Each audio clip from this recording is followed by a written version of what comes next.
আপা ছেলে তো পুরো রাজপুত্রের মতো তো বড় স্যার তো ঠিকই কইছিল। বেশি কথা বলো না, যাও কাজ করো। তো লজ্জা শরম বলতে কিছু নাই। বাইরে ইনকামে চলো, আবার হাফ করছে টাকা দাও না, লজ্জা করে না? কেন লজ্জা লাগবে? আমার ভাই, আমার আপন বড় ভাই, তার জায়গায় আমি হলে তো সে একই কাজই করতাম। আমি চাকরি করতাম, আমার ছোট ভাই পায়ের উপর পাথরে বসে বসে খাইতো।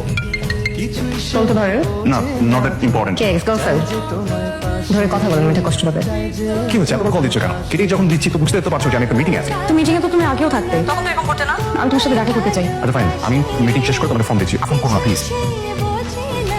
তামির নে, তাহলে কেন? তুই না ভাবির কাছে টাকা চাইলি? আমার কাছে চাইছি, তোমার কাছে তো চাইনি। তো টাকা দরকার, সেটা ভাবি দিল না আমি দিলাম, সেটা কি জরুরি? তুমি তো ভালো কেন? তুই যে ভালো সেজন্য আপনি যাক, সাবধানে যাস। তুমি এটা নিয়ে এরকম করতেছো কেন? পাহা কি হয়েছে তোমার? না, আমার মেয়ে মনে হচ্ছে জানো, আমাদের রিলেশনশিপে আমাদের ব্রেক দরকার। রিলেশনশিপে আমাদের এখানে স্টপ করা উচিত। আমাদের হচ্ছে না একটু। কি বলছো উল্টা পাল্টা? কোনো সমস্যা হচ্ছে কোনো জায়গায়? আমি আমার ফ্যামিলিতে তোমার কথা বলেছি, কিন্তু আমার ফ্যামিলি তোমার সঙ্গে বিয়ে দিতে রাজি না। তো তুমি কি বলছো? আমি অনেক ট্রাই করেছি, চাই না, বাট তারা আমার জন্য অন্য জায়গায় বিয়ে ঠিক করছে। কার সাথে বিয়ে করছো তোমার ফ্যামিলি? আমার কোম্পানির চেয়ারম্যানের মেয়ের সঙ্গে। মেরিন, মেরিন প্লিজ দেখো, এটা নিয়ে আমি আর কোনো সিনক্রেট করতে চাই না, কথা বাড়াতে চাই না। আমি খুব খুশি হলে তুমি যদি সিনক্রেট না করো আর এই বাস্তবতাটা মেনে নাও।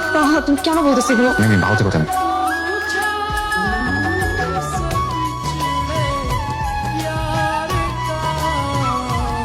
ঝামেলা হয়েছে আপনাদের? আপনি কে? আর আপনাকে আমি কেন বলতে যাবো আমাদের ঝামেলার কথা? যে চলে গেল সে আমার বড় ভাই। আপনার নামটা জানি কি? সামির, তাই না? রাইট।